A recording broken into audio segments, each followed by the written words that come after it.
Okay, welcome everybody to the podcast that's going to review every single comic written by a UK writer, UK CORRAL. I'm your co-host, Mike L., and as always, I'm joined by Adamantium. Hi. Different sound effect every week. Also joined by Nice Man. Thank you for joining us, Nice Man. The irony being that I'm not nice. Well, we have yet to see evidence of that you're not nice, but whatever. You know, different standards here in Canada. I don't know. Okay. You forgot to mention our other co-host, Mike, the one who's right next to me. You mean Captain Britain? Yes, who we're talking about today. By the way, I can tell that's not Alan Davis art. Oh, it definitely is not. Right. Unfortunately, I love Alan Davis. But anyway, you have to forgive my screen. I am sharing images from an online browser, so hopefully nothing uncouth shows up. Is that the word, or untoward? No, unsomething. I would say salacious. Salacious. Okay.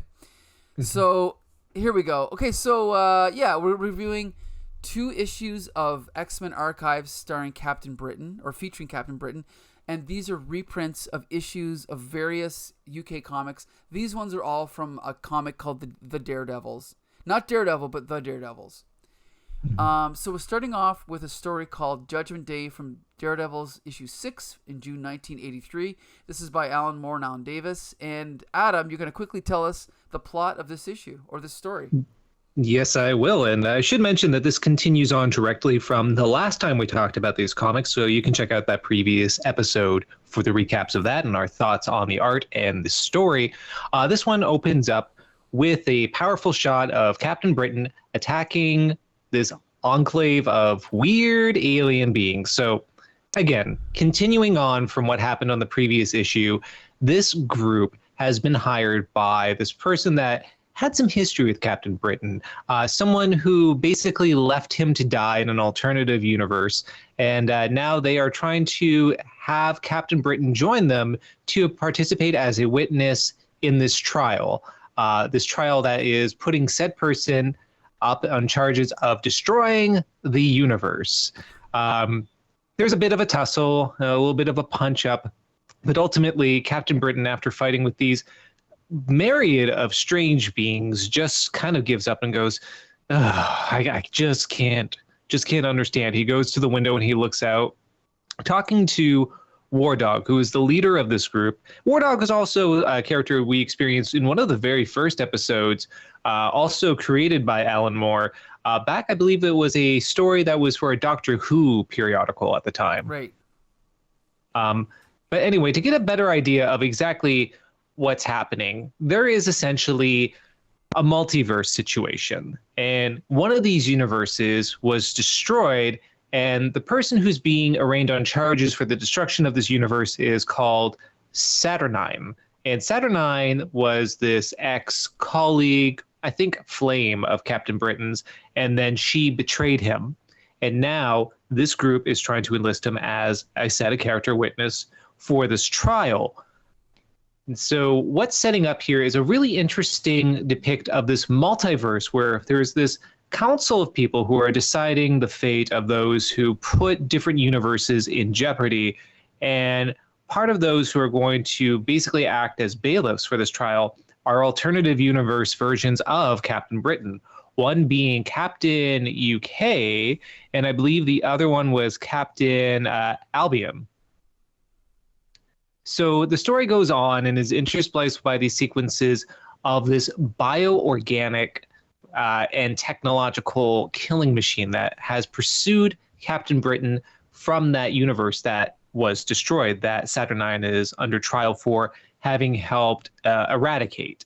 And it is pursuing him throughout dimensions because this is an unstoppable killing machine that cannot do anything but fulfill its programming, because Captain Britain was, spoilers for a previous episode we've already done, killed and resurrected. Its mission is not complete, so he's continuing to pursue Captain Britain. Anyway, we end up with Captain coming into proximity with Saturnine, who's in these really impressively Geiger-esque manacles, and they have a discussion between each other. And there's actually a really great character moment here where there's this hesitation of the two sharing too much information. You can tell there's bitterness, there's uncertainty, but there's still feeling between the two. And ultimately, Saturnine just says, why don't you just abandon me, or why don't you just, say what you want to against me during this trial? And Captain Britain admits that as much as he may be bitter towards her or feel anger, he couldn't do that. And there's, as I said, just a great character moment establishing Braddock's character along with Saturnine's.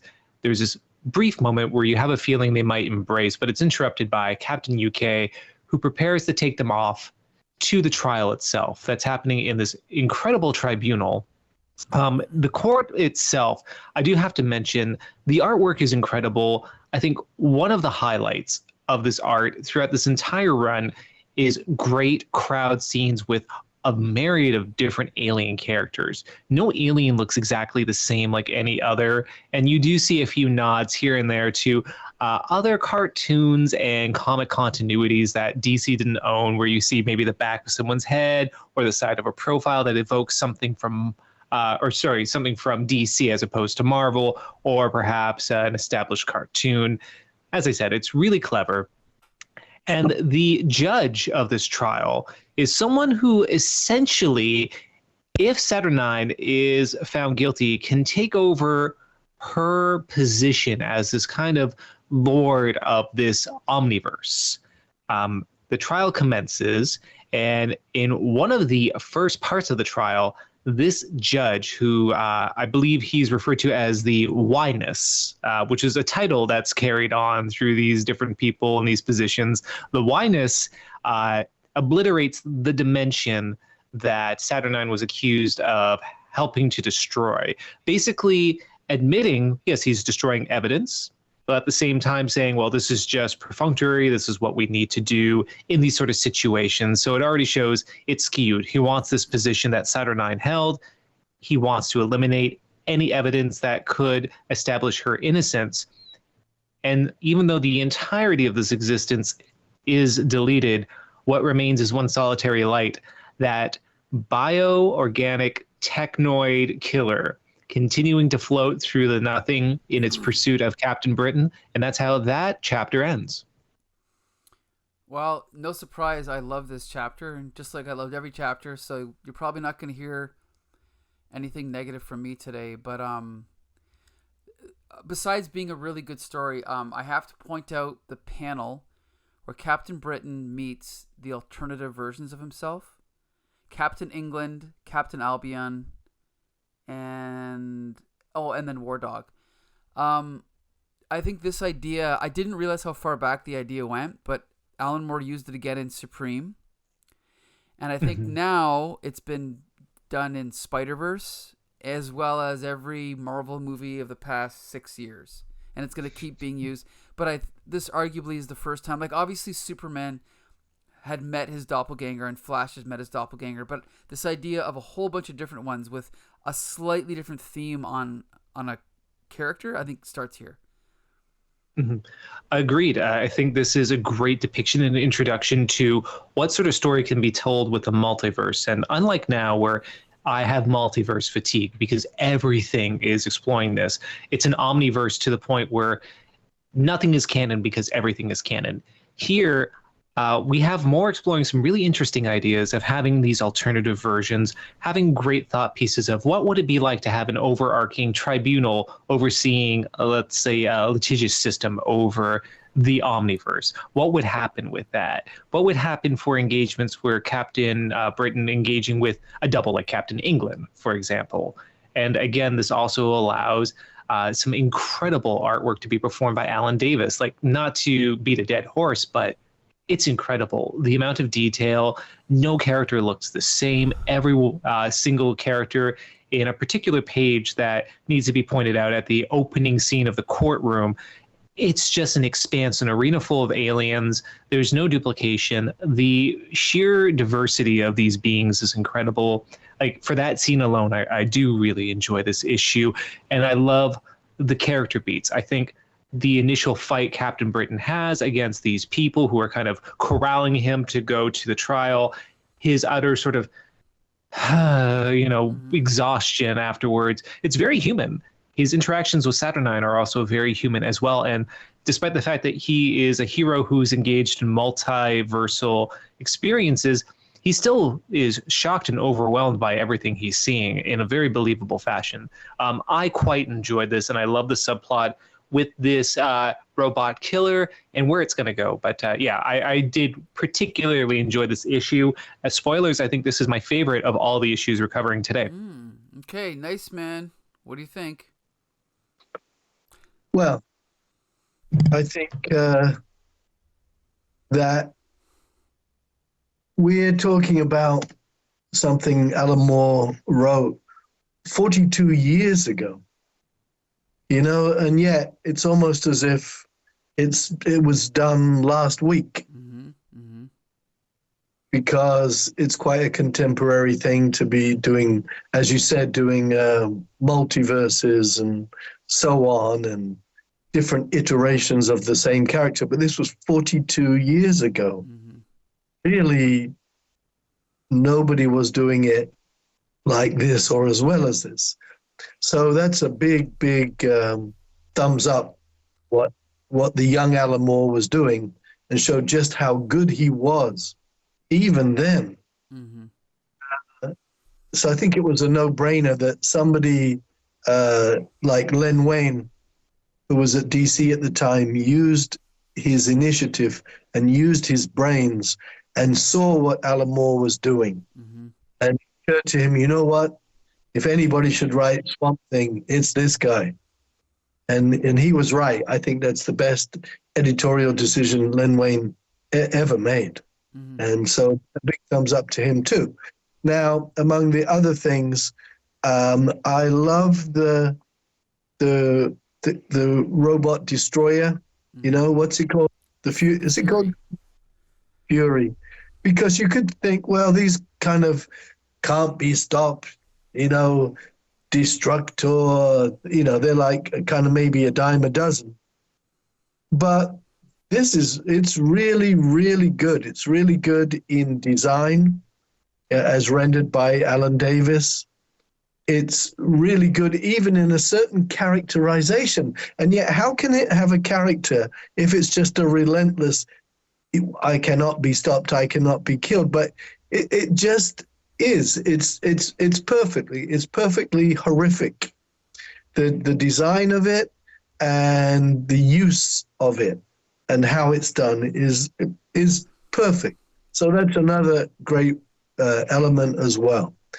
And you've mentioned other, you know, very good elements. The two other things I'd like to mention are that one thing that helped make Alan Moore even a superior writer to just about everybody, even 42 years ago, he has a very, very almost perverse sense of humor.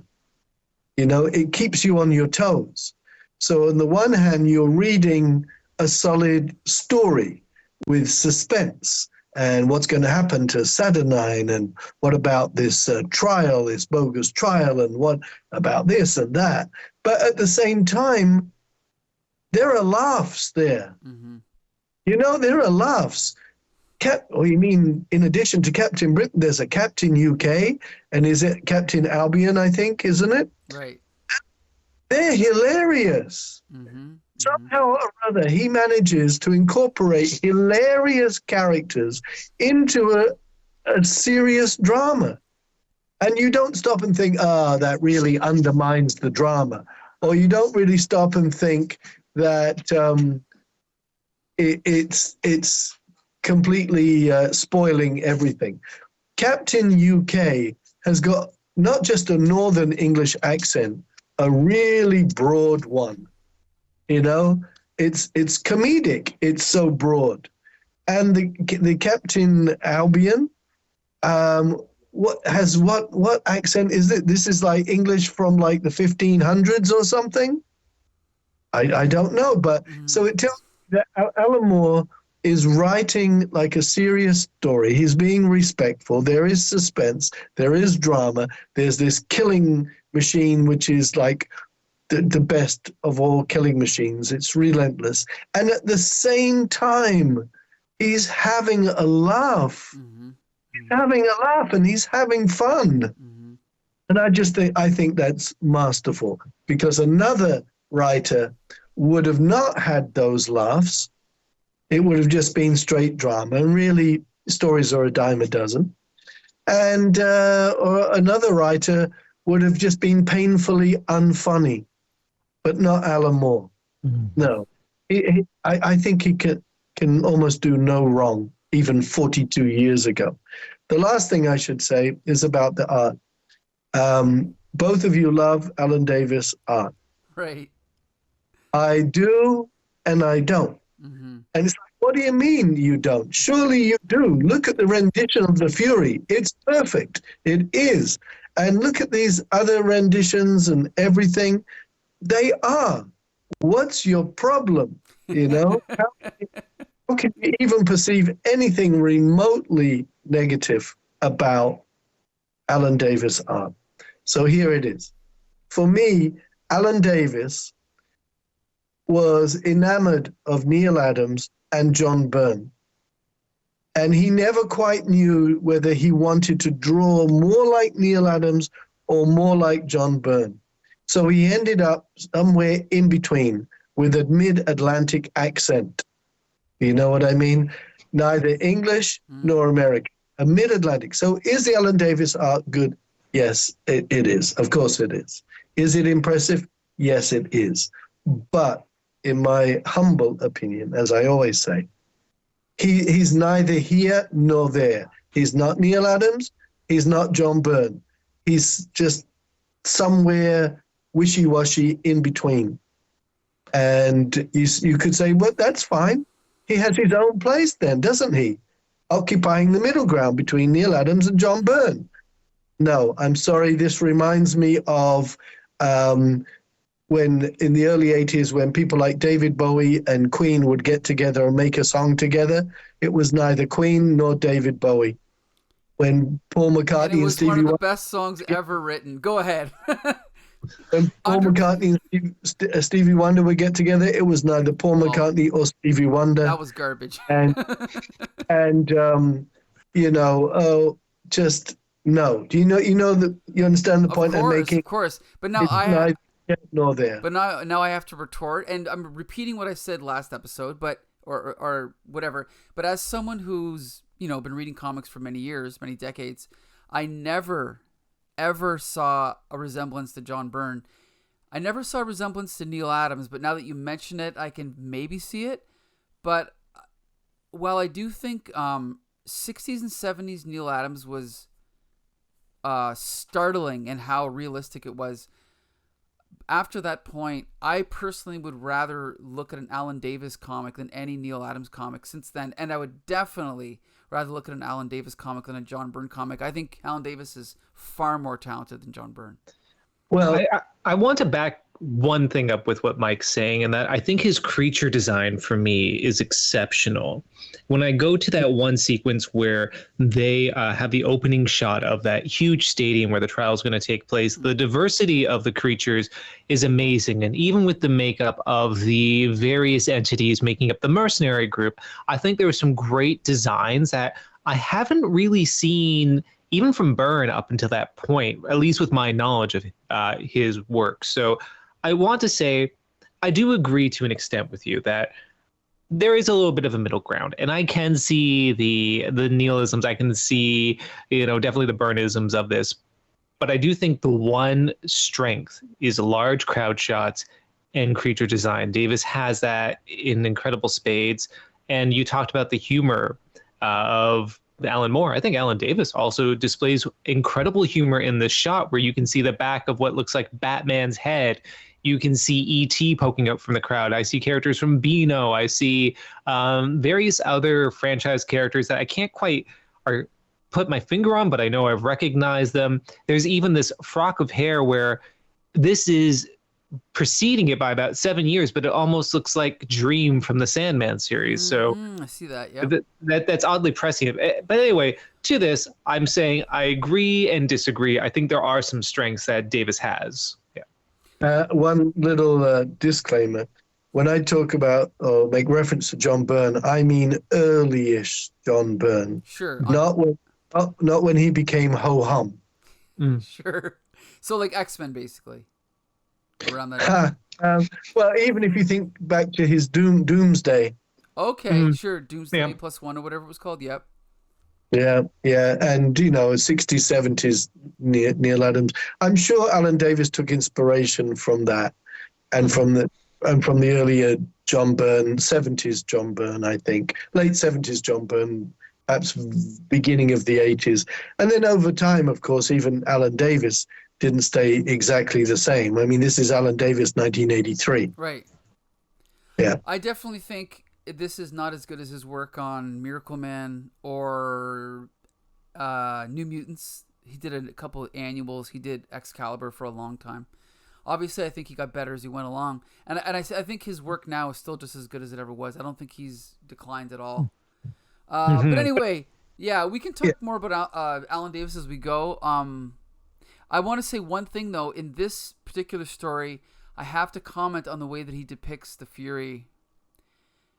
I'm not sure if he designed the character. I'm pretty sure he did. But that design, another reason it's so effective is because it's so inhuman.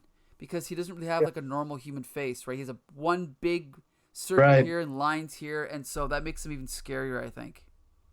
The color palette reminds me a little bit almost of what I would see in Agent of S.H.I.E.L.D. by Steranko. Like, not the illustration style, but the sort of coloring techniques whenever the Fury is depicted, which I find very interesting. Yeah. Sure.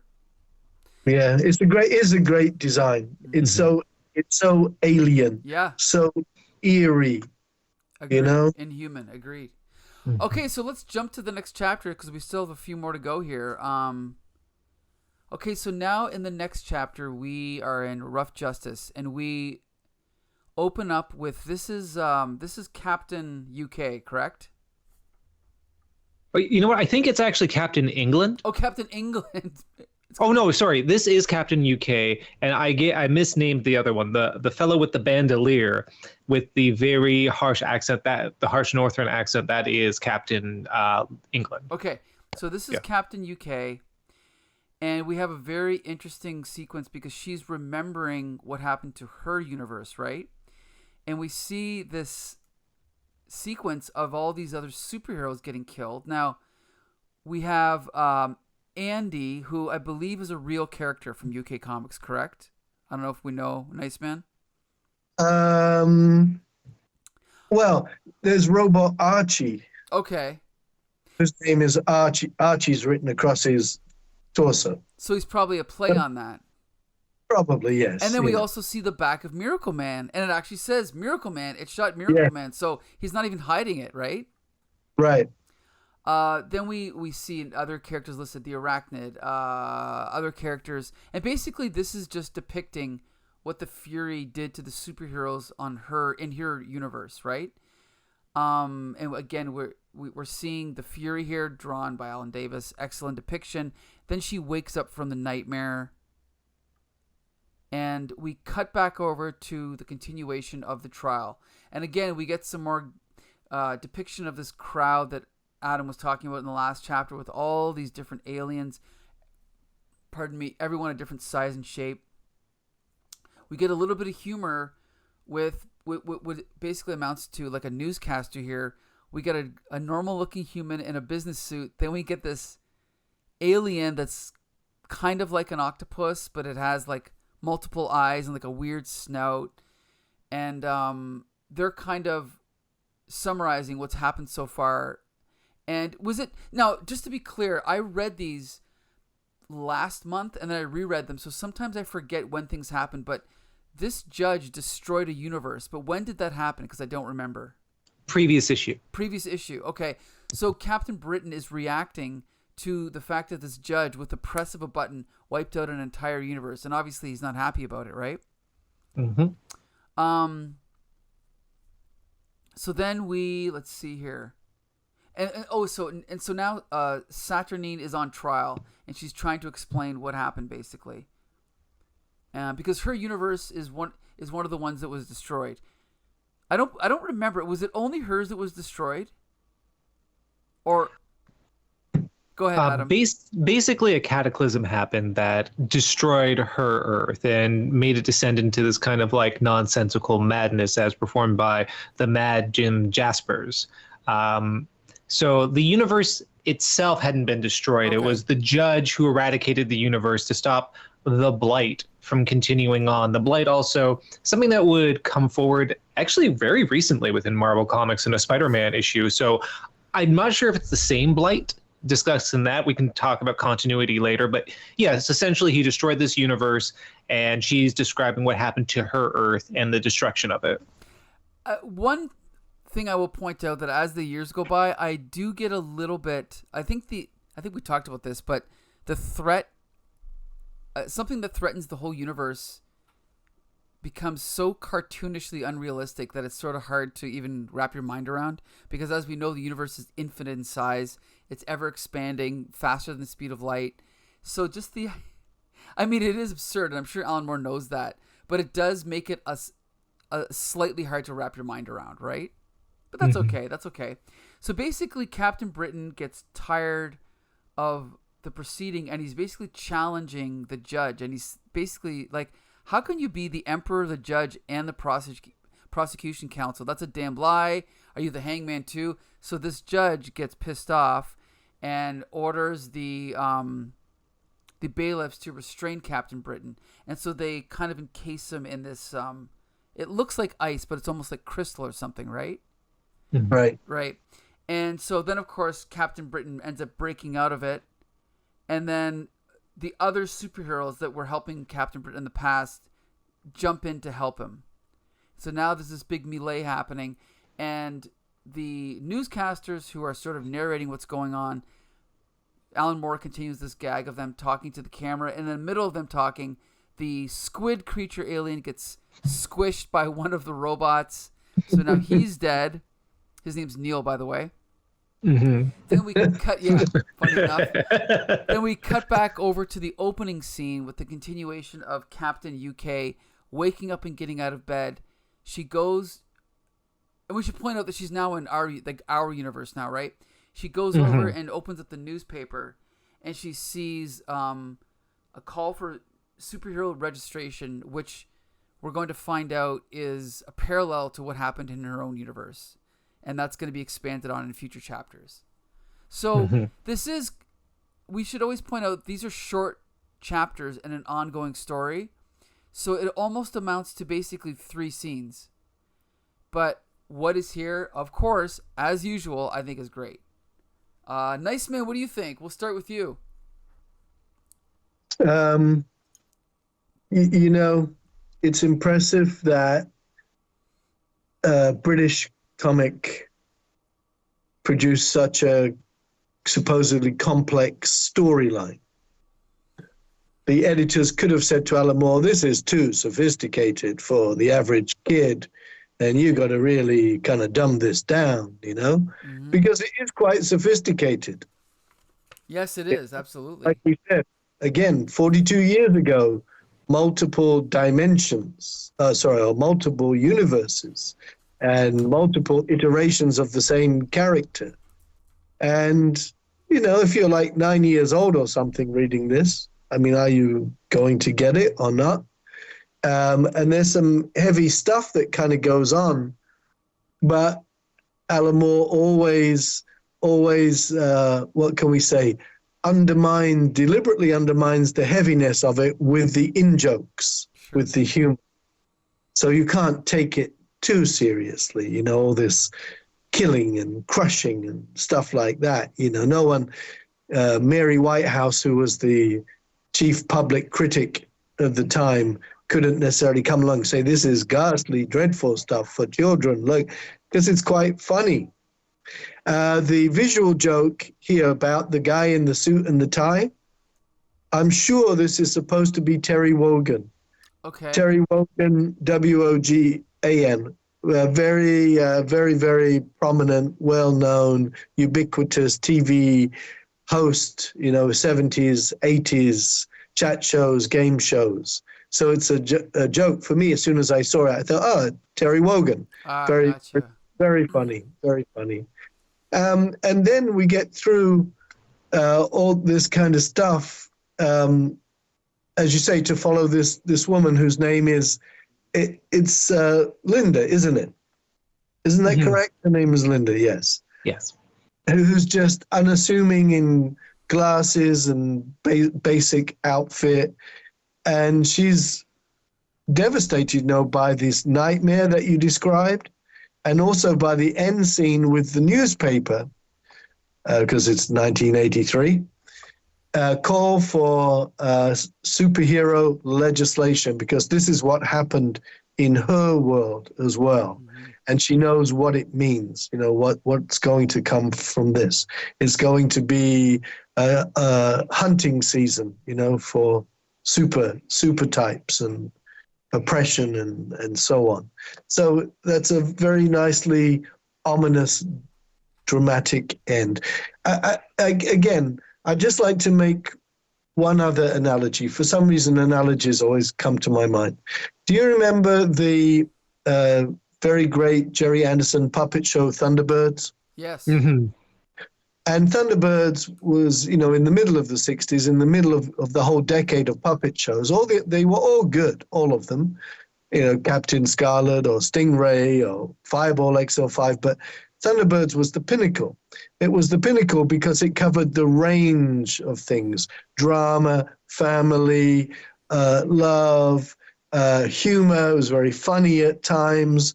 It was all encompassing, so you could relate to it more, because that's life, really, for most people. Sometimes funny, sometimes serious, sometimes dramatic, sometimes ordinary, sometimes whimsical. It's hard to relate to something that's one-dimensional. You can relate to all of that. And in Alan Moore writing, like in this particular series, he covers it all in the space of a few pages. You can go from humor and lightheartedness to perhaps a touch of soap opera, to intense, serious drama, to horror. He can cover it. The range of it is not limited to this one dimension. It's all serious, it's all grim, or it's all humorous, or no.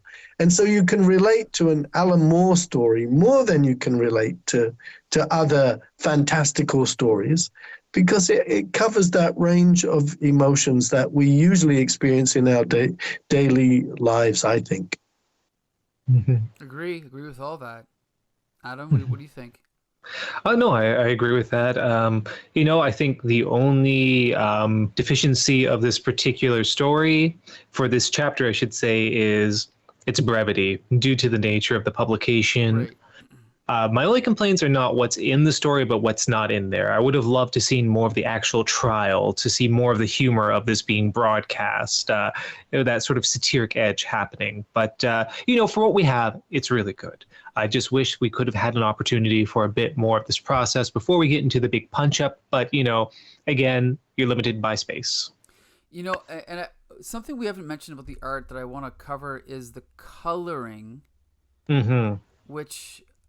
I mean, it's really hard to explain to people that don't like comic books, but one of my favorite things about comic books is the black inks and the primary colors. And I have never been a fan of there are some modern colorists that are excellent. Who's the famous one that works with Frank Quitely? I can't remember his name, but he's excellent. Laura Allred's good. Tom McCraw, I think his name is good. The colors in this series are by Helen Nally and Andy Seaton. And you mentioned, Paul, how this story or this series can handle, tragedy, comedy, melodrama.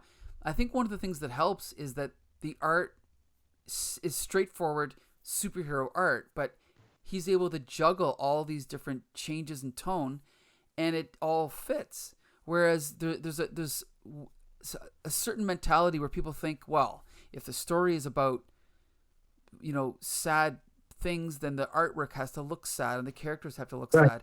But that almost becomes like tragedy porn to me, where you just see people sitting around brooding and the colors are all muted and dark. And I would rather look at this, where on one page you have a bunch of superheroes getting murdered, like Miracle Man and the robot Andy.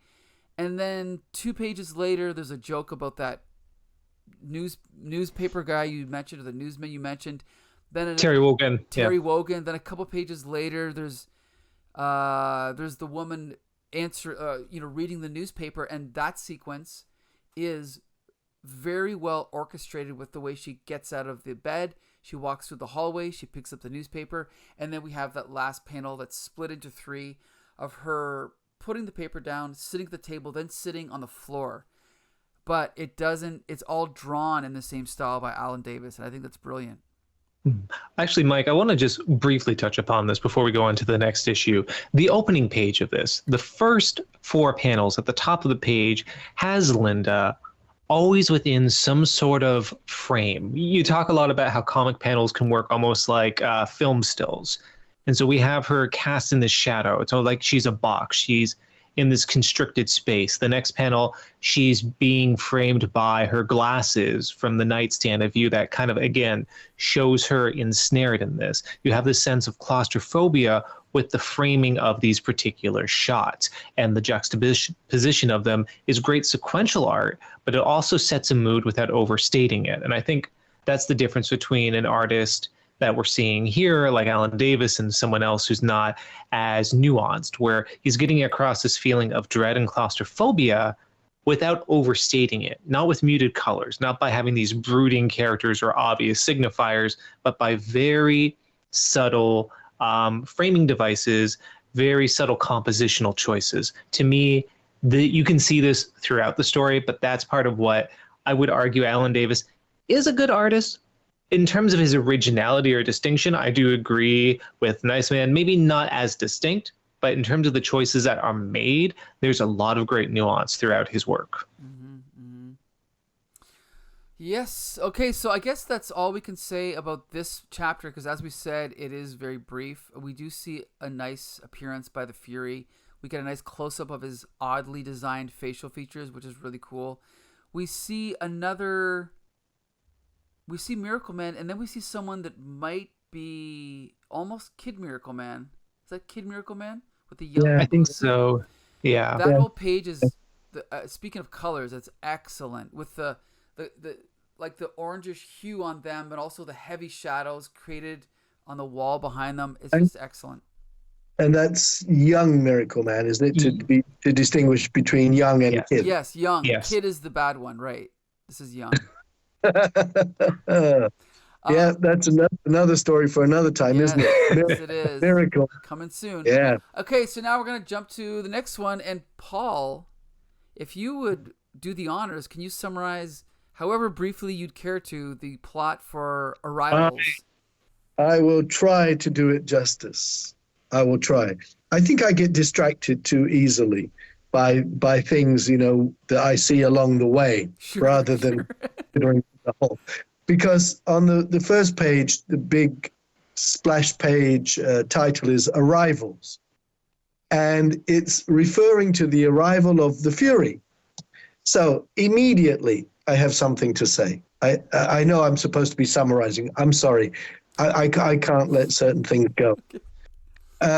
So I think, again, in the hands of a lesser writer, the arrival of the Fury would have been sensationalistic, such as, da-da, he's here, the Fury is here, there's thunder, there's lightning. No, there's a burning heap of crap. Mm-hmm. And that's the Fury. That's the Fury? The terrifying Fury? Is it just a pile of burning crap? Which is Alan Moore and Alan Davis telling us, look how tough that journey was to get here from where he was, I think, other dimension or whatever. That's no simple burst. It's not like a boom tube kind of thing and I'm here. No. That's a monumental journey. And because it's such a monumental journey, the poor Fury, you want to feel sorry for him?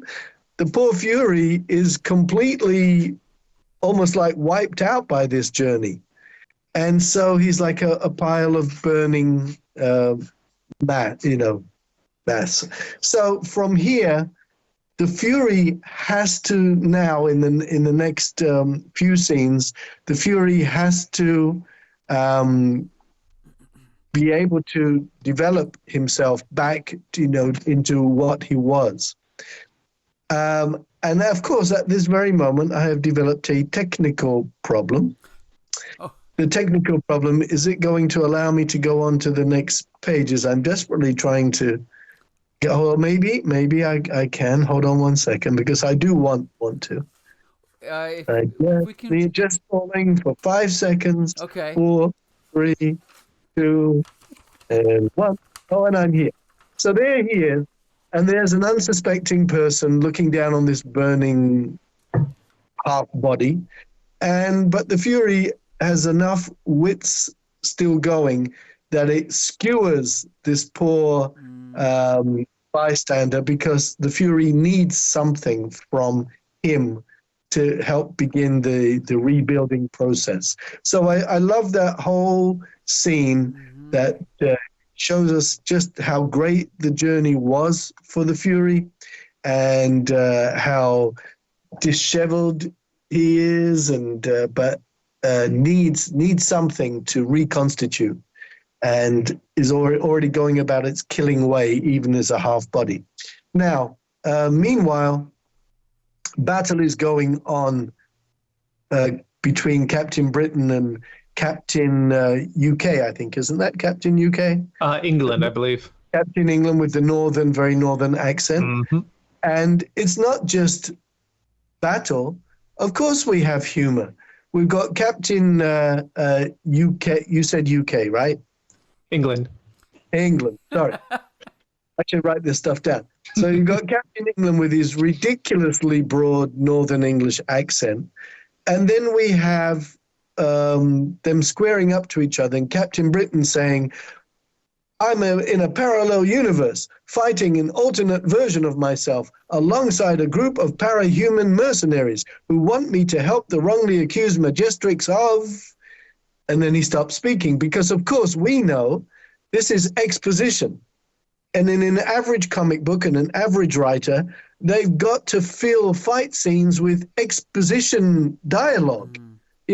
I'm about to punch you or be punched by you, but let me explain how we got to this situation.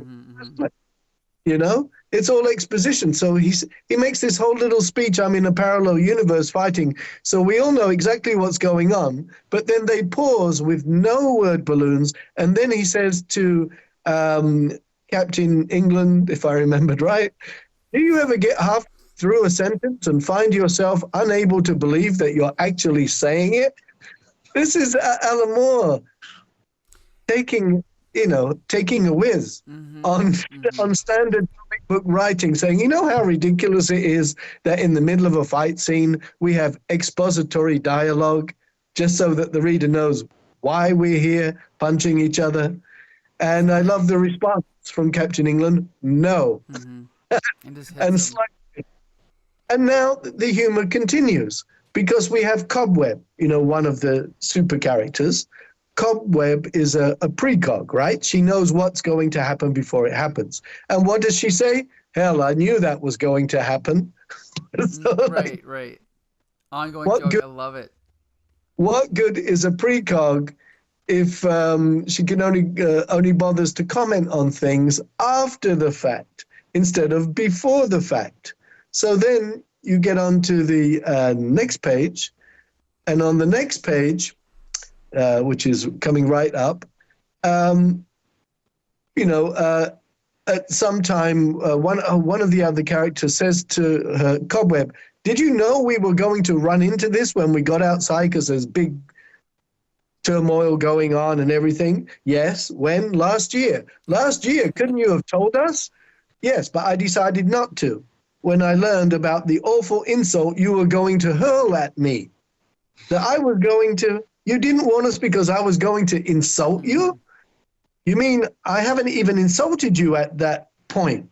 You just predicted I was going to and didn't warn. It's just great. Great, I know. Shades of Dr. Manhattan, right? And this is going on there's all this turmoil going on in the background. You're like, listen, to translate it, I mean, in crude language, it would be, listen, you effer. Yeah. I mean, that's all about this just because you predicted I was going to insult you. So I mean, you can't beat it. You can't get greater entertainment than this. I'm sorry, I don't care who the writer is. You can't get greater entertainment than this. I agree with you. You know, and he goes on. You see there. I knew you were going to say that. You know, of course you knew he was going to say that. So this is all going on with a background of turmoil and action and explosion. So then on the next page, we get a full double spread fight scene. A double spread, which is, of course, is typical superhero fare. You know, look, the big fight scene. Look, a crowd of thousands and chaos and lasers and punches and this and that. So at the same time, they're having fun with the standard superhero stuff. They're also giving you the standard superhero stuff, you know, so you're not shortchanged if you want standard superhero stuff. But then from all that chaos and double page action spread, we go to the next page and it's Linda, and it's deathly quiet because she's coming out of where she has been staying.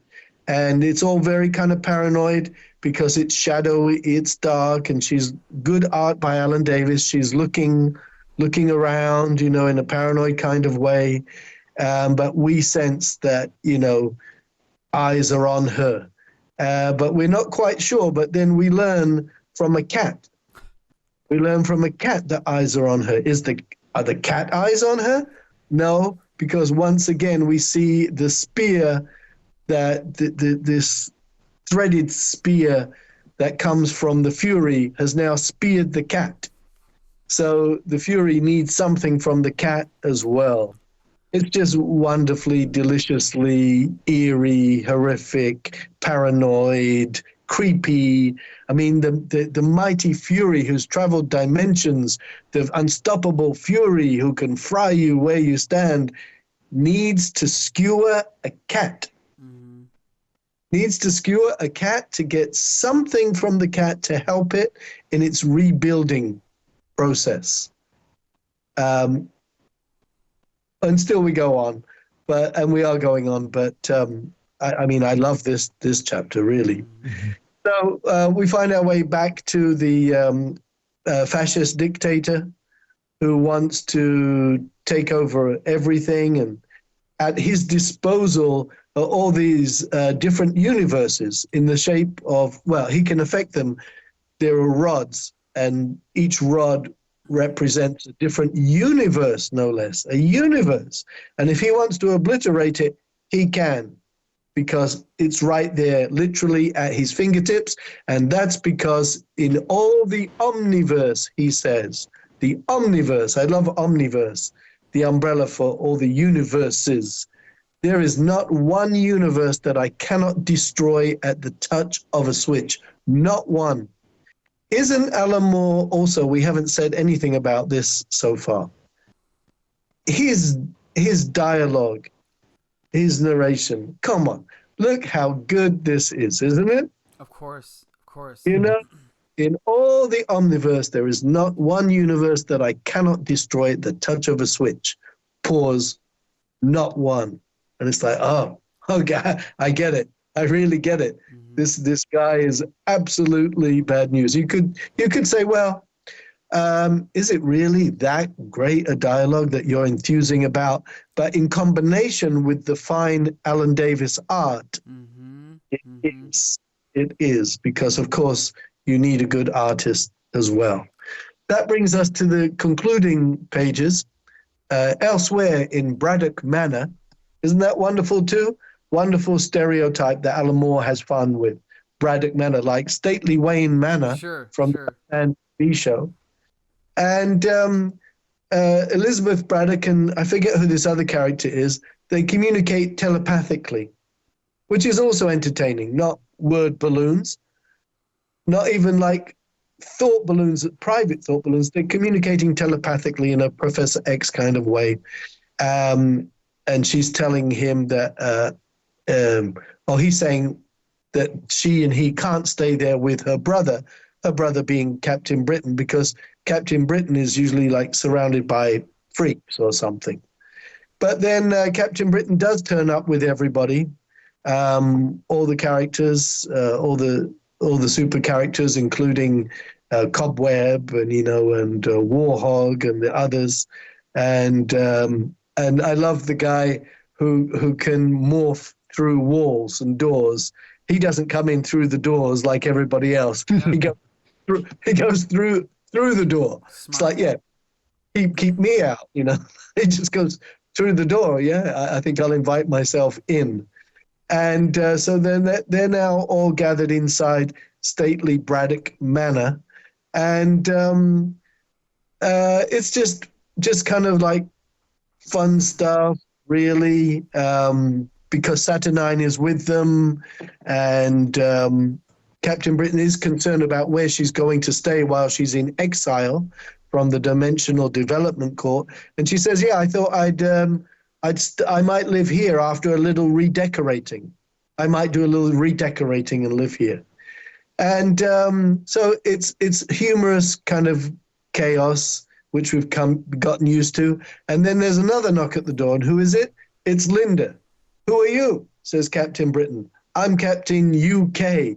And he's like, "Oh God," because he's got the other ones, and now here's a Captain UK. And then she starts telling them all these superhumans all in one room, just like before, just like last time. It's begun already, hasn't it? Because she's already experienced this in her own world. Waiting for what? Captain Britain says, "Genocide, Captain, waiting for genocide." And she holds up the newspaper which calls for superhero legislation. So I'm sorry, that's a very long-winded recap. But again, so few pages, so much going on, one way or another, everything deserving of attention, everything. Yeah, I really like this chapter. And it has two of my favorite sequences of everything we've reviewed so far. One of them is the scene that you talked about when we're introduced to the Fury, because I have to talk about the narration. We see the woman walking up. During the last hour, this is omniscient. What is it called? Third person narration? Mm-hmm. During the last hour, it has grown a gland capable of secreting acid and used it to break down the surrounding scrap into a more absorbable form. Then we see it's almost like the eyes kind of like, you see its face. It needs metal to rebuild itself. Metal and one other thing. And it shoots this little dart that goes straight through the woman's face, but it's all in silhouette. And now we know, oh my God, this thing is going to use this woman's body to regenerate itself. But the narration is so well done, and it's also, like you said, Paul, in combination with the art. And we know how meticulous Alan Moore is with how he describes the art, so we also have to give him credit for the art itself too, right? That, and then the other sequence I want to mention is the cat sequence, because not only is the art excellent, but I just want to talk about the 4-panel sequence of we see the cat's face. Then the next panel, the cat's face is at the bottom of the panel, and we see the full body. Then the next panel, the cat's face is at the top when it gets shot. That's just smart use of sequence to sequence continuity. It's just great. Making your eye move around, and the actual depiction of the cat's great. The shadows in the page are great. I just love that page. So I can't say enough about this issue. And I'm going to say more about Alan Davis later, but Adamantium, what'd you think of this one?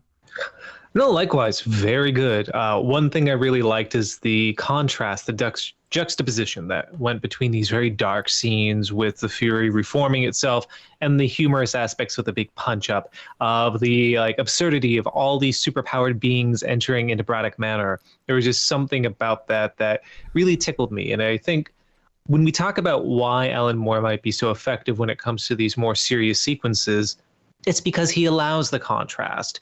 If an entire story is nothing but brooding darkness, it's one note. There's no permutation. There's no tension built. It's a song that has one tone throughout it. You need other tones. You need other chords and melodies to be able to have a full movement. And here it allows that. Having these fantastical punch-ups and these humorous scenes paired with this horrible imagery of the Fury attacking people and animals to harvest their bodies for its regeneration. it really underscores the importance of why it's a threat. And then that final sequence where Captain UK says, "This is happening again, genocide." Again, I think that line wouldn't be as impactful if it wasn't for all the sort of super heroics and humor that we saw before that. And again, a sign of not only Alan Moore being a great writer, but Davis being able to contrast these types of tones without coming across as incoherent or coming across as incongruous. They all seem to flow well together. Nothing but positive things to say about it. And I also have to point out that little cliffhanger ending with the newspaper comes only one panel after Captain Britain's kind of, oh God, when he has his hand. So even there, he's able to flip back and forth within one panel. It's great. Yeah, that's right. From humor to deadly seriousness in two panels. And then jumping back to the sequence where the Emperor is talking to his underling and saying, "And all the Omniverse, there's not one universe that I cannot destroy at the touch of a switch. Not one." He could have left it there, but the fact that he says, "So where's that bitch gonna hide? You tell me. You tell me." And then it's just a close-up of his face, and it's just, you're the reader, and you're like, "Oh, I can't look." You're scared because this guy is so intimidating. I love it. It's so well done. This whole series is great. At the time, I don't know whether I saw these at the time. I think I didn't pay attention to it. Right. I don't really know why. Probably because I didn't like Captain Britain when he was first created by Chris Claremont and Herb Trimpe, and it didn't interest me. I think at this time in '83, I was very busy with John Byrne wasn't doing X-Men by this point, but there was definitely good stuff going on in around '83. I mean, maybe Iron Man by Michelini and Layton and right. Like Fantastic Four by John Byrne. I know you're a John Byrne yeah. fan. Mm-hmm. Right. So I mean, I would have seen it on the stands, but I'll say this. If only I had known. Right. Well, I'll tell you, with my cross-section of North American readers that I've come across, between Back Issue Magazine and all the various Facebook groups, people talk about Byrne and Claremont's X-Men. I'm talking about Bronze Age. They talk about Wolfman and Perez Titans. They'll talk about Simonson Thor. Mm-hmm. Nobody talks about Alan Moore's Captain Britain. Nobody. And the more I read these, it's not just that it's good early Alan Moore. This is one of the best things that was being published at the time, and no one talks about it. Yeah, I think just as good as the other stuff we mentioned. Yes. If not better. If not better, yes. I would say better, for sure. I would say better too, but I don't want to be that guy. But anyway, okay, so do we have anything else to say about this one? Or do we want to jump to the next one? We're going to jump to Waiting for the End of the World from Daredevils number 9.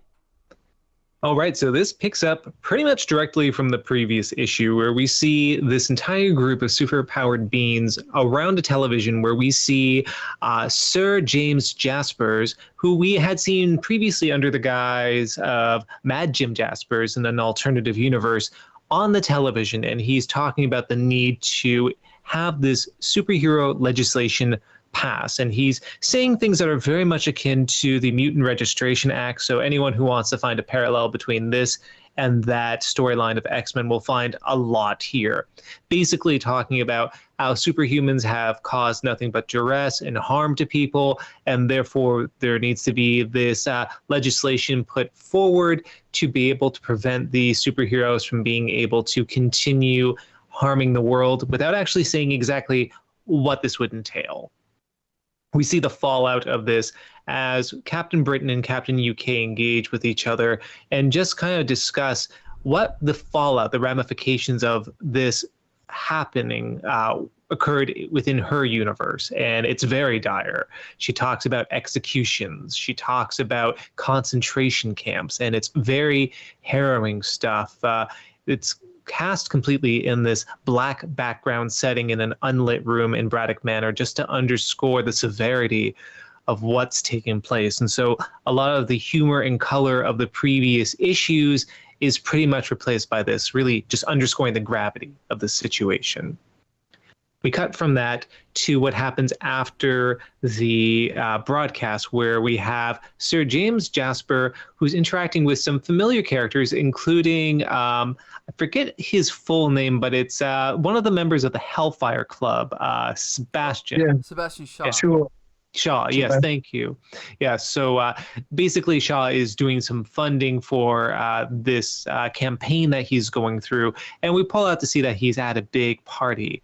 And while it's been ambiguous whether or not this actually is the same Mad Jim Jaspers or a person with similar powers from that previous dimension, there's a very harrowing sequence where after being in this party and hobnobbing and putting on this affected sort of affability for people, he gets very upset because he's carrying around a glass of white wine and he hates white wine. And suddenly the entire background goes black. And then in the next panel, the glass is full of red wine, indicating he does have these reality warping powers like Mad Jim Jaspers did in the other universe, really establishing that, yes, this really is going to be a continuity following what happened in that other universe. We also go back to some characters that we had not seen for a while.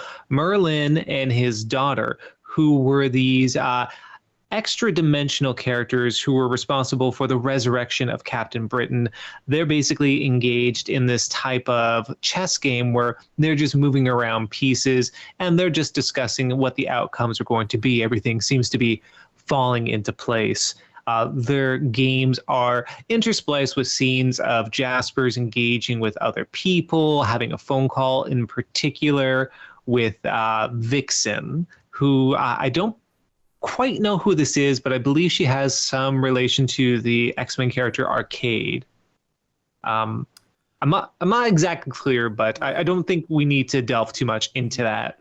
The end point of this is just basically we have this contrast between this chess game that these omnidimensional characters are playing, and it cuts back to this very humorous scene where there is one of the characters as part of this mercenary group that was following Captain Britain and War Dog, a character named Legion, who's basically like Multiple Man in his power set, where he can make duplicates of himself, and he's playing chess against himself, and he's always coming across as a stalemate because he's always playing against himself. And again, that trademark Alan Moore humor, his paramour and cohort Cobweb approaches and goes, "Why do you keep playing this when you always stalemate? Why don't you play something less predictable?" And I love this exchange where one goes ping and the other goes pong, indicating again like a great humorous aside. But we start seeing some fissures within the group. One of these characters named Zeitgeist, who is the character who can basically make his body intangible, is upset that they're staying around Captain Britain. He wants to leave because they're not getting paid to do this. They're not getting paid for their services anymore for just hanging around. But regardless, this schism just ends with a big discussion between him and Cobweb. Now, ultimately, what comes about is that Elizabeth has this precognitive sort of memory, or I guess you could say projection of what's going to happen, very similar to what happens in the other universe, where there is a superhero legislation act that goes ahead and she sees a future universe where superheroes are dead or being tortured within concentration camp style barriers and facilities. And it's very harrowing. We see bloody and bludgeoned heroes. It's actually quite grotesque.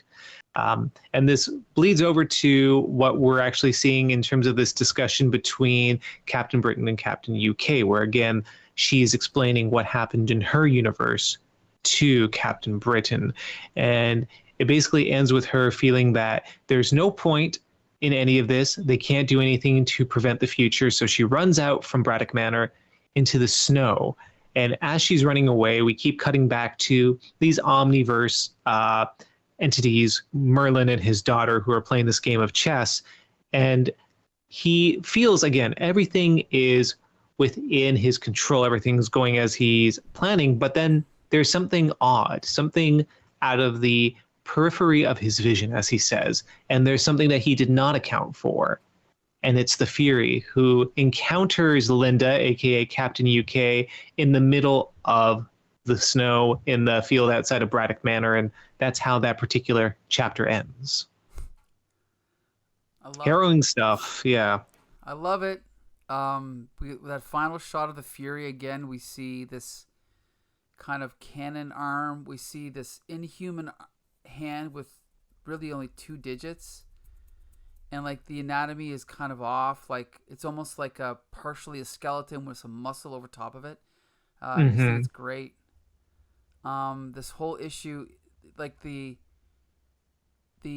premonition, or not the premonition, but the sort of flash forward, or the flash sideways, a flashback to the the post-apocalyptic world, we'll say, where we see Spider-Man, and I don't know if that's Howard the Duck, but somebody is kind of in chains. We see skulls on spears.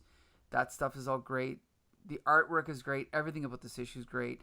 And I also love this idea of these omniscient people manipulating everything. And first of all, the way that the sequence is drawn with like the chess pieces that are intercut with the panels of the other characters, that's incredible. And then at the end, the fact that these characters have been built up to be omniscient, and yet he's like, wait, and yet it seems some factor is amiss. It looms on the periphery of my vision. I wonder, can it be? Can I have forgotten something? To contrast that with the confrontation between the Fury and Captain UK is brilliant, I think. I love it. Nice Man, what do you think? I need to ask you a little something here, because this is Merlin and his daughter, right? Yes. And this is the Merlin that's been around in Captain Britain since he was created by Chris Claremont and Herb Trimpe? I believe so, yeah. The implication is that from the previous run we read, where Merlin was more just a sort of front or a visage that this omnidimensional being wore. Yeah. Yes. And now also, because I believe something is escaping me, my peripheral vision or something. Why is this not cliched, where you have these all-powerful but fallible characters manipulating everybody like chess pieces? Why is that not cliche? Is this a rhetorical question where you know the answer? No, I don't. Oh, okay. I think you can say because of something Alan Moore does. Well, but you do agree it's not cliche, right? It's just that we don't know why it's not cliche.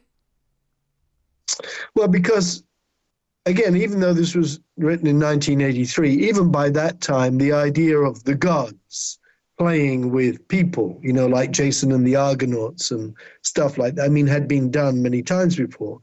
And when you do that, you kind of take away from the validity of the action of the lesser beings, because really, what does it matter if you can just have a godlike character just move a piece on a board and that affects everything?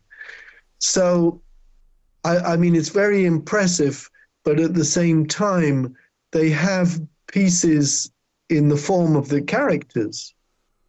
So just how greatly are they affecting them is my genuine question. Well, my impression is that they're obviously not infallible, and they are manipulating them, and they're successful for the most part, but the fact that there can still be this X factor of the Fury, I think it just shows that Alan Moore was planning it all along, knowing that the Fury would undermine that whole build-up, I think. I agree. I think there's another element to this, where we're not seeing one grand force trying to pull the strings of everything. There's multiple forces doing this. We have the wineness of, I believe his name was Mandragon was the name of the character. And so we get this idea that he has the ability to destroy universes. He can act as a judge over a tribunal of all these universal, multiversal sort of acts. So he has power. Merlin and his daughter also are these universal entities, godlike in their scope, and they have power. Mad Jim Jaspers also has reality warping powers. And then, of course, we have now the Fury, who transcends everything that these godlike powers can do, from reality manipulation to destroying a universe to being even seen on this metaphorical board or this literal board. And I think what we have here is this contingency where it isn't simply an analogy of being like Jason and the Argonauts, where there's the idea of the person or the entity breaking past the confines of fate and predestination. But we have all these different things, all these different factors of, oh, well, who is the predestinator here? Is it Merlin? Is it Mandragon? Is it Mad Jim Jaspers? And I think that creates ambiguity, and it kind of breaks it from being a cliche because it's not a one-to-one analogy. It makes it a little bit more complex in that way. I love the dialogue as well, as the father and daughter are doing this chess game. And when he says, I've missed something, I, of all people, as she says, no one is infallible, Father, not even you, which is a great line because we're used to godlike creatures being like infallible. They see everything. But she's telling us, don't think that we're infallible because we're not. Sometimes I think that a strong wind would blow you over. That's a great common speech, common speech patterns. When somebody's so skinny, wow, you could be knocked over with a feather, or a strong wind would blow you over. And she says this to her father. Isn't that great? Mm-hmm. And he says, oh, yes, but I make the winds. Just... It's great. It's great. Perfect. Also, I love this idea that we have these powerful characters who are not used to being told what to do. What's her name? Answers the phone. And this cryptic voice on the other end, your forces now control strike from within, do they not? She's like, who is this? That's not important. What's important is that within a week, Strike will receive direct orders from the British government to eradicate all superheroes. Prepare yourself. Toodaloo. And we just see the look on the woman's face. And Alan Moore does this over and over again, but just to see this person who's in a position of power just be taken down a notch by someone else, it's brilliant. Mm-hmm. We could talk about this for another hour and a half, but we have 2 more issues to talk about, 2 more stories. So we're going to jump to the next one. Okay, so this one is called, I'm going to summarize this one. This one's called The Sound and the Fury. So he's been reading Faulkner. What's that? Mm-hmm. He's been reading William Faulkner. Right. Or Shakespeare. Yeah. Shakespeare, yes. Yeah. And by the way, I'll have a side story for later. It doesn't matter. So we open up with Captain Britain and how do you pronounce it? Saturnine? Mm-hmm. Yeah. Saturnine. So basically they're dealing with the fact that Captain UK has run away, right? She's given up. We cut back over to War Dog and Legion arguing. So we're kind of just touching base with all of our characters. We go back to the Merlin and his daughter watching things over. Oh yeah, this is the sequence where he makes the comment about but I make the winds. That's actually in this chapter. Yeah. But then just at that moment, War Dog starts freaking out and again, Alan Moore's brilliant because Alan Moore sets up the idea that this character can see the future, but at this moment he is like almost having like a seizure, and then we hear I didn't see it coming. It's so brilliant that he laid this foundation of over so many issues, knowing I'm gonna have this character who can always see the future. You just wonder if he planned it out that way or just took advantage of the situation as a perfect time to undermine that ability. I love it. But anyway, so then we cut back over to the manipulators, and then now they see the Fury, right? And we join back up with the ending of last issue where Captain UK is now battling the Fury. And all the other characters, Captain Britain and all his helpers, are kind of reacting to that. So Captain UK is running away from the Fury. So now we have like a one-on-one battle in the middle of this forest. And we're seeing like a better view of the Fury than we've ever had before. And the Merlin and his daughter are kind of shocked about what's going on because they didn't see it coming either, right? Right. It's great. So we see, we're seeing more of this battle. We see Captain UK in tears. Then Captain Britain comes in to hopefully save the day. but he gets his face smashed down into the ground by the Fury, who is a speechless, alien cyborg type thing. And even the look on Captain Britain's face, he looks up and he's like, "You're pretty tough, chum, but let's see how that cheap suit of armor stands up to, oh God." And the fear in his face, it's brilliant. Again, because if the hero of the story is scared, then we're scared, right? Yes. So it's great stuff. We cut back over to War Dog, and what's his name again? The guy that can pass through things? Oh, Zeitgeist. Zeitgeist. So they're kind of bickering back and forth, and we have a great little scene of them walking, Zeitgeist walking through War Dog. So again, we're reminded of what his powers are. We cut back over to outside, and Captain Britain is continuing to fight Fury. And then, we have we're interrupted by an ad there. But we have a really good sequence where, again, we've built up Legion as kind of like this comic relief for this series. But then what happens? Fury shoots at Legion, and then we have War Dog say, it killed Legion. And then Saturnyne says, but only one of him. And War Dog says there is only one of him. But by doubling back on his own timeline, he can summon countless legions, each separated by a split instant. Unfortunately, you only have to kill one, and all the others up to the timeline from that point vanish forever. And that thing's just done it. It's so sad because this character has been just this goofy little comic relief this whole time, right? And now it's dead. But it's not dead. It's still there, but we know it's going to die. It's great.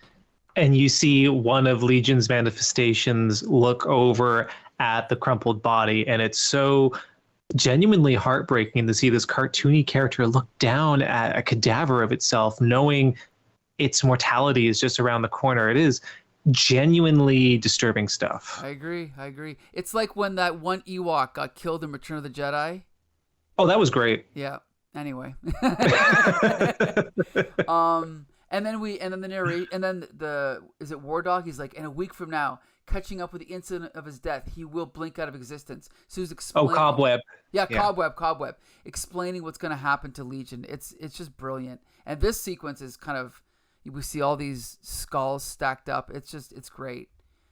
And this is actually like a multi-page sequence where we see, we see Legion falling. Then on the next page, we see Captain Britain falling, and the next page is completely black. Then Captain Britain ends up on the ground, and now Fury's face has become just an abstract symbol of just this big circle with these other little shapes. It's great. And he looks up and he's like, "Oh no, not again! It's dead." And that's the next sequence. So the blackness was the end of that chapter. So we're just going to talk about that chapter before we jump to the next one. So obviously I thought it was brilliant. Adam, what did you think? I already mentioned what my favorite issue of this entire retrospective was so far, but this would be the close second.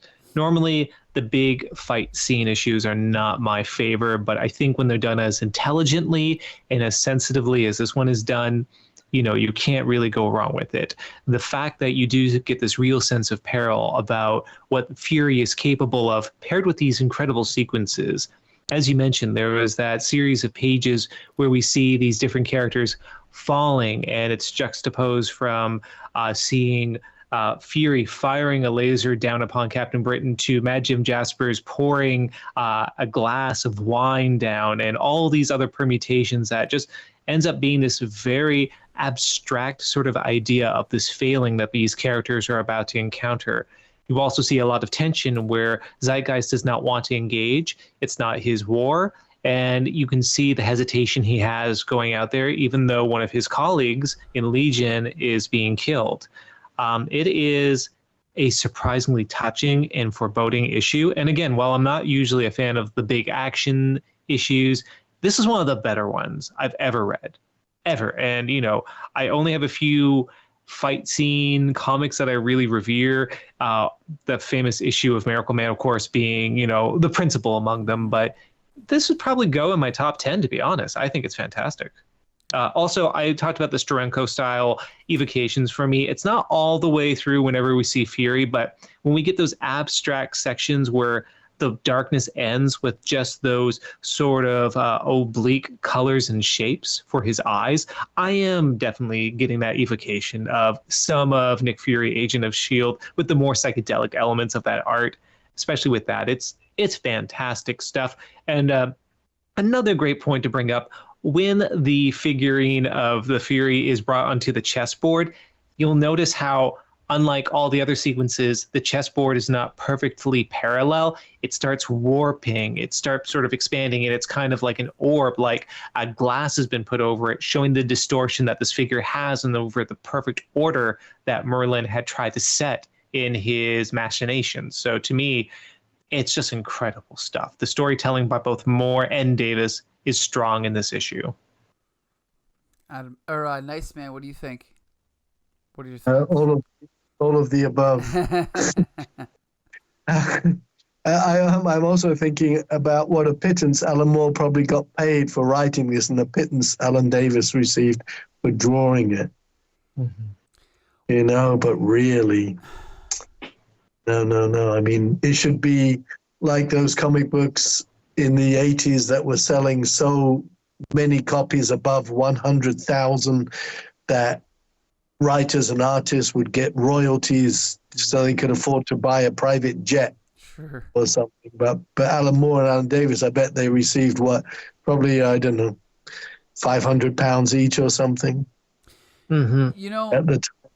It also, if Len Wein wouldn't have discovered Alan Moore and he never would have done Watchmen, maybe he would have gone on to do other things, and maybe the only comics he ever would have done would have been DR and Quinch, Captain Britain, Miracle Man, and then we would have just maybe, hopefully, discovered him years later. Wouldn't that be incredible if that's all he had? Well, meaning in terms of output, but otherwise in terms of quality, tremendous quality. Sure, I mean, I'm just saying, in a parallel world, there's an Alan Moore that maybe stopped writing comics. Maybe he did UK comics for 5-ish years, gave up, and then went on to do plays or novels. And then all we had was Captain Britain and Miracle Man and whatever. And we never had Swamp Thing. We never had Watchmen. It's just interesting to think about because, like you said, he had to have been kind of discovered by an American in order to write in American comics. Yes. Yeah, just something to think about. Okay, so I don't know. I mean, we've kind of heaped our praises on this issue. We all love it. Do we want to jump to the final chapter? The title of the splash page, But They Never Really Die, I think is a play on what comic book reading fans always say when somebody dies, but they never really die. Sure. But I think he's, again, having fun saying, well, look at this. Yes, they do. And yes, they will. So we've got the Fury in full Fury force here, and what's left of the super characters trying their best to stop it or do something. Captain Britain is shocked because he saw it die, but of course, just like the title says, but they never really die, which in that case is also true of the Fury.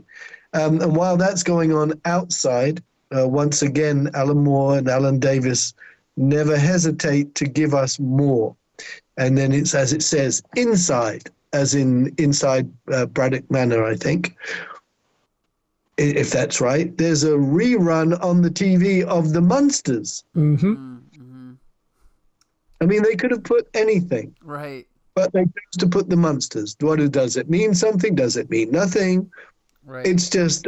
well, Herman Munster, of course, was an amalgamation, right, of body parts, kind of a living dead kind of thing. And I guess the Fury is somewhat similar to that. But here, the interesting part is Zeitgeist, because, Cobweb is saying, the dying Cobweb is saying, you've got to help them. But in a sequence of like 4 successive panels, with changing expressions in each, we see that Zeitgeist is just too scared. Not this time, not me. There's no money involved. I can't help. Don't you understand? I just can't. That's all. And those are the last words that Cobweb hears. Basically, Zeitgeist cowardice. He just can't do it because he hears all the death and chaos going on outside, but he just can't face it. So a wonderful, I think, as Adam would say, a wonderful juxtaposition where we've got this close up on Zeitgeist, just who he is and what he's made of, or not what he's made of. But we know, thanks to sound effects, outside the battle is raging. Then when we get back outside, nobody can really handle the Fury. But then there's Fascination, who doesn't seem a particularly formidable opponent for the Fury at all. However, interestingly, Fascination is able to get hold of his body and his head and kind of mold it, almost like it's putty. Stick the fingers in and rearrange this and rearrange that. And thanks to some excellent creativity with the lettering, we see that the Fury's communication with itself is getting jumbled, because the words are deliberately jumbled so we can't read them. So we can then get a sense of what's going on inside the Fury. The Fury can't make sense of its own thoughts, of its own words. So I thought that was really good, and we see Fascination actually doing very well, shutting the Fury's brain down. And because it shuts Fury's brain down, it has to switch its consciousness to the auxiliary nervous system in the small of its back. I love that. Because Fury has an answer for everything. So even though Fascination has done a great job and is displaying the bravery that Zeitgeist doesn't have, and is succeeding in scrambling the Fury's functions, the Fury is always able to learn, as it says, and then it hits her. It learns. And that's one of the things that makes it unstoppable. And that's the end of Fascination, and time for Captain Britain to come back into the fray. But once again, he's pulverized. So moving on, hold on one second, please, as I move on. And almost moved on. Here we are. Now Captain Britain is about to be like, I don't know, just squashed into an absolute pulp. Finally, Zeitgeist summons up the balls to do something. And Zeitgeist emerges from beneath the Fury in the snow, I think, and erupts through the Fury's body, because that's what he does. He morphs through things. And this just might do it. This just might be the thing that overcomes the Fury, because for all intents and purposes, Zeitgeist is there, but is not really there, because he's morphing through the body. And as it says about the Fury, it tries for infrared indication, nothing. It tries to pick up brain waves, nothing. Frantically, it searches for the most basic molecular activity. And while this is going on, Zeitgeist is destroying the Fury, really. Nothing. Absolutely nothing. As Zeitgeist says, it can't register my presence. What's everybody waiting for? This is the invitation for everybody to attack and kill it. Kill it while it's confused.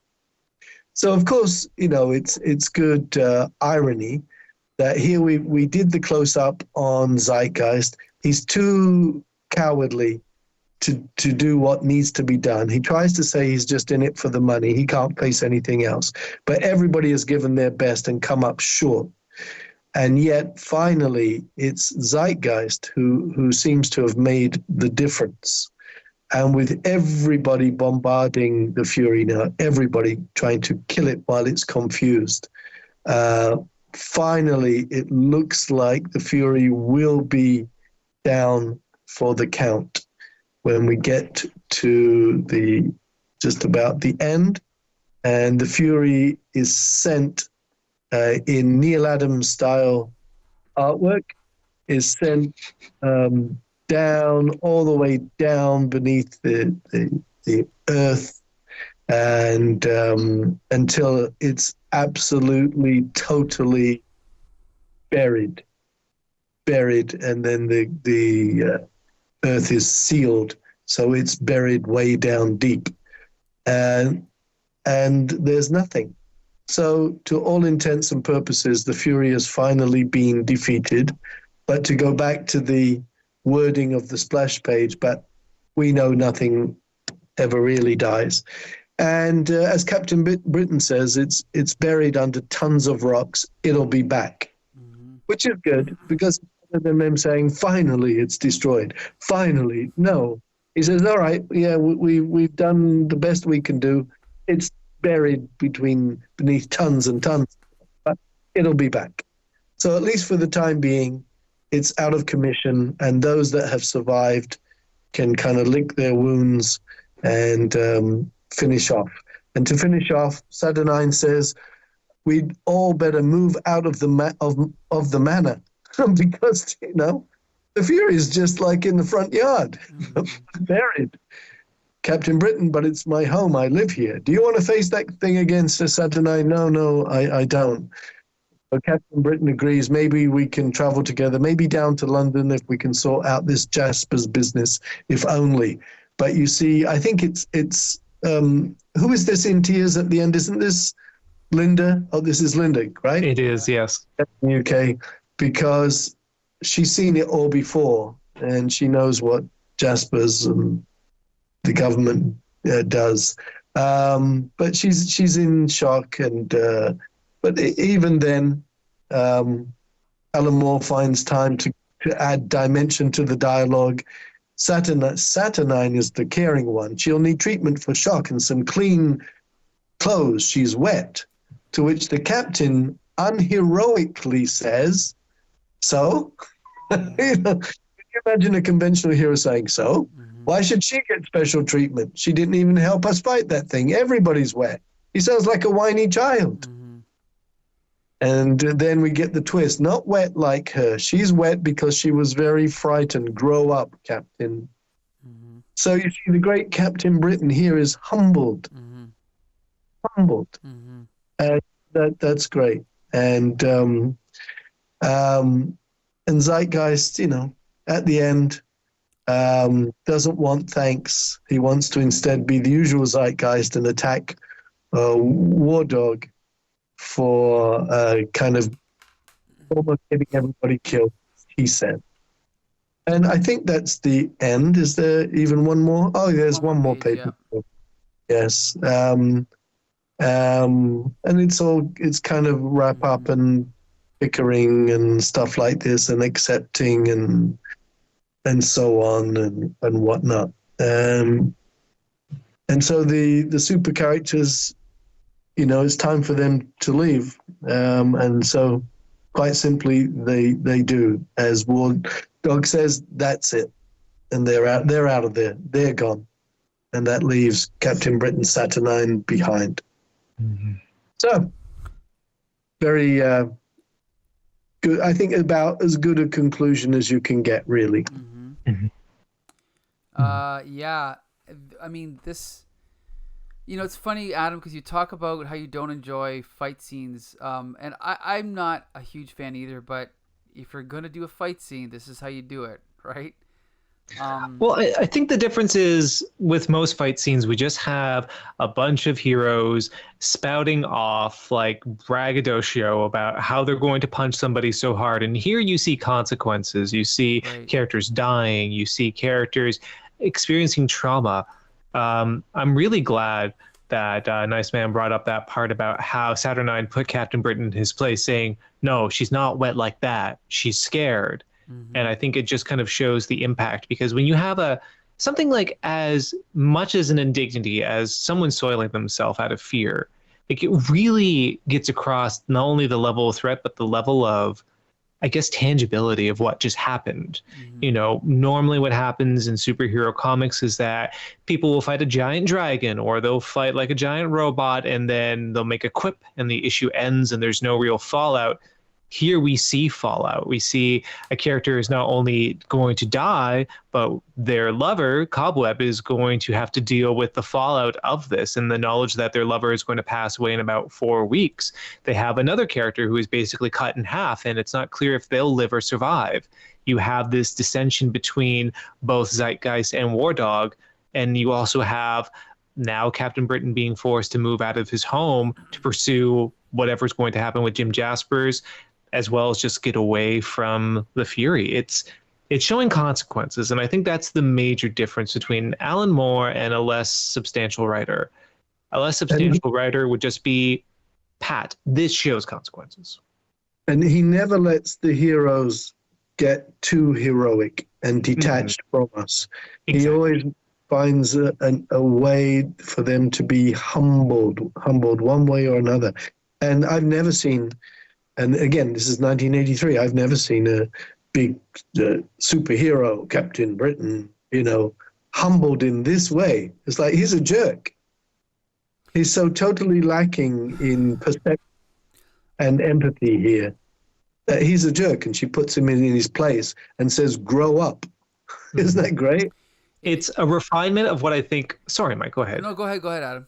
I just think it's a refinement of what a lot of writers attempted to do with the Spider-Man character before this, where they tried to put him in his place and show that even though he's a hero, he's always falling short. But it always felt, not always, but primarily felt kind of ham-fisted and cliched the way that they tried to do about with that character. Here, it's very organic. Captain Britain has this bravado moment, and he has to eat crow because, I was very insensitive. I overlooked the fact that this woman pissed herself because she was so scared about this horrible thing happening in front of us. Anyway, Mike, you were going to say. Well, I think it goes back to as far as also the way that Captain Britain is made to look unheroic. There's another thing I noticed, and the first time I noticed it was in Watchmen, and it was when, what was his name? Not Hangman, but he was from the Minutemen. And yeah. What was his name? Was it Hangman? I think so. And remember when the first Silk Spectre gets raped by the comedian? Yeah. And then the Hangman comes in and stops the comedian. And as a superhero reader, you're like, oh, look at that. The heroes come to save the day. But then he looks, after the comedian leaves the room, he looks down at Silk Spectre and says, cover yourself, or whatever he says. Mm-hmm. And it shocks you because they're acting like real people. Their motivations are unpredictable and their motivations are hidden. They're not cliche. Mm-hmm. And on one page of Watchmen, there was more thought put into that than a whole year's worth of a typical superhero comic. And in this issue, just the scene of where she wets herself, no other writer would even think of that, let alone make the hero be the one that makes that faux pas, right? Mm-hmm. Right. Yeah, they would have just maybe shown her scared and crying and comforted. Right. And Captain Britain would have just been looking on. Right. And it's also interesting that it wasn't Captain Britain that had the kind of arc. It was Zeitgeist. Yeah. And he has this moment of being a coward, but then he decides to come in. So then you think, oh, this is his moment where now he's a real hero. No. Then he says to Warthog, no, I didn't do it. What did he say? I don't want your thanks, War Dog. I only stepped in to prevent everybody getting killed because of your stupidity. And as it was, I was almost too late. You think the heroes are just going to fall back into those cliches, but they never do, right? Because Alan Moore won't let them. It's brilliant. I love it. I also like how Captain Britain isn't always a central character in these stories. Right. While he's kind of a cipher for what's happening, sometimes it's what's happening around him, and his involvement, I wouldn't say is exactly incidental, but it's not the primary focus. And so what we really have is what I think a friend of mine once said about the Batman universe, where he said, as a character, he doesn't actually care for Batman because he thinks everything that's been done with Batman that could possibly be done has been done. But why he keeps reading and be interested in it is the universe of Batman and what happens in this world where you have this vigilante and all of these assorted characters with these personas within the city. And to me, I think, well, that's kind of like that idea taken to its logical conclusion with Captain Britain. You have this character in this fantastical universe, and you're exploring it with him again being kind of the cipher for it. And that's what is keeping me intrigued and wanting to keep reading these archive issues, because it's not so much I want to see what happens to Captain Britain. I want to see what happens in this universe. And to me, that's why I'm eagerly looking forward to the next time we visit the Captain Britain universe.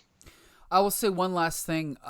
You raised an interesting point, and as I was reading these issues, the one thing, and I don't know if it's a weakness or if it's Alan Moore's deliberate choice, I don't feel like I know Captain Britain. I don't have a handle on him. And I don't know if it's because, like you said, Adam, that he's purposely made him kind of a peripheral character in his own series, or if it's just because maybe Alan Moore is not as interested in him as he is as the other characters. I don't know. But I can't quite put my finger on his personality. Yeah, I don't think Alan Moore cares that much really for a Captain Britain, because I remember I got the original, I mean when he was created by Chris Claremont and Herb Trimpe, I got it and I read it, and immediately I thought, no, wasn't great. It's just total cliche, just run of the mill, total cliche. So I'm sure Alan Moore thought, well, okay, what can I do with this turkey? Kind of, you know? Right. Remember, he did, we've seen him do great stuff with him, right? Didn't we cover it where he literally deconstructed him? Yes. Like down to one bone? Yep. And having completely reconstituted by Merlin and his daughter. Yeah, you know? And so I think he felt like, okay, if I'm going to write this, then no, I'm going to just destroy it and start over. Well, I was going to say, it feels like the ending, but there's still 2 more issues, which means about 6 more stories to go. So I'm assuming that's another storyline. So I'm looking forward to that for sure. So we're going to be reviewing that in an upcoming episode of UK Corral. But in our next episode, by special request, we are going to review Grant Morrison's St. Swithin's Day. Really? Woo! Yes, we are. So join us next time and every episode of UK Corral. I want to thank Adamantium and Nice Man for joining me as usual. The discussion's always fun, especially when we remember to read the comics. I'm just kidding. All right, okay, see you guys next time. Bye.